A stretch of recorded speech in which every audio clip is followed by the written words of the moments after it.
حضرت ابو امامہ رضی اللہ تعالیٰ عنہ سے روایت ہے کہ نبی کریم علیہ السلام نے ارشاد فرمایا کہ جب تم مریض کی عیادت کرنے جاؤ تو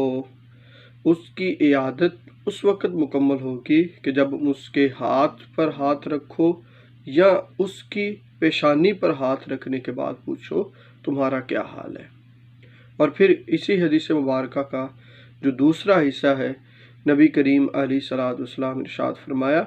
کہ تمہارا سلام لینا، سلام دعا کرنا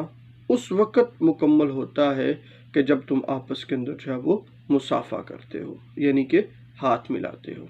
اس حدیث مبارکہ کو امام ترمذی نے اپنی السنن کے اندر جو ہے وہ نقل کیا۔ اس حدیث مبارکہ کے اندر دو باتوں کا تذکرہ ہمیں جو ہے وہ دیکھنے کو ملتا ہے۔ سب سے پہلے مریض کی عیادت کرنا، یہ ایک مسلمان کا دوسرے مسلمان کے اوپر حق بھی ہے کہ جب بھی کوئی بندہ بیمار ہو تو اس کی تیمارداری کے لیے جایا جائے۔ تیمارداری کے لیے ہم جاتے تو ہیں لیکن ہم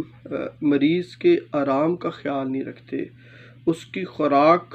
کا خیال نہیں رکھتے کہ ہم جو ہے وہ مریض سے پوچھ کر نہیں جاتے کہ کب وہ فری ہوں گے،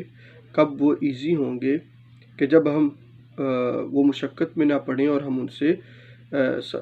اس کا حال پوچھ سکیں۔ ہم جو ہے وہ اپنے ٹائم کو مد نظر رکھتے ہیں کہ میں کس وقت فری ہوں تو میں چلا جاتا ہوں، اس وقت اس مریض کے سونے کا ٹائم ہے، آرام کرنے کا ٹائم ہے، یا میڈیسن لے کر وہ سویا ہوا ہے تو ہم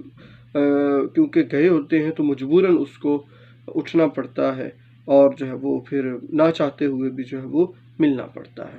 تو لہذا جب بھی ہم کسی کی تیمارداری کے لیے جائیں تو اس سے پہلے ٹائم لے کر جائیں کہ کب وہ فری ہوگا، کب وہ ایزی ہوگا،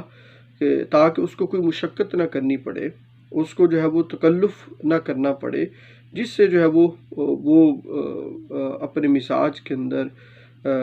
اکتاہٹ محسوس نہ کرے، بلکہ وہ خوش دلی کے ساتھ جو ہے وہ بات کرے۔ تو نبی کریم علیہ السلام نے ارشاد فرمایا کہ جب مریض کی تیمارداری کے لیے جائیں تو اس کے ہاتھ پر ہاتھ رکھیں یا اس کی پیشانی پر ہاتھ رکھ کر جو ہے وہ آپ جو ہے وہ اس سے پوچھیں کہ تمہارا کیا حال ہے۔